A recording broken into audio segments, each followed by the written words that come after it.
Welcome back to Cannonball Repair, everyone. Hope everybody's doing good. Today, it's just going to be looking at what I got.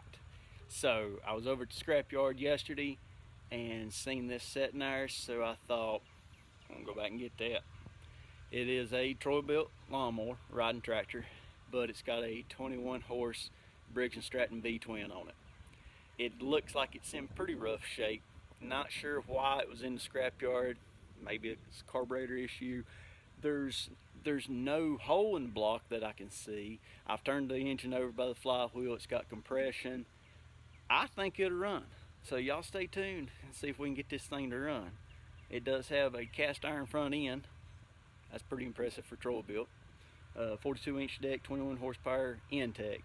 Now these intakes are bad about dropping the governor rod out, and then they will blow up. But if that's what's happened to this, that'll be okay, because we got a project for that too. And then I was there yesterday and I seen this, but I didn't see this. Someone dropped this off in between yesterday and this morning.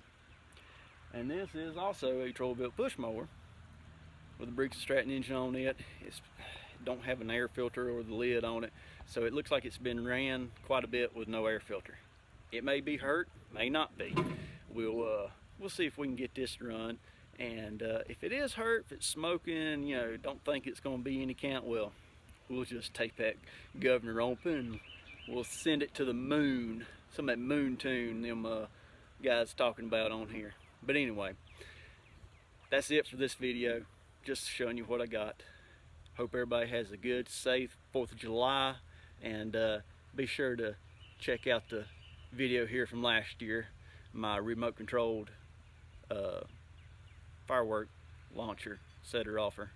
Yeah, check it out. Y'all be good. See you now.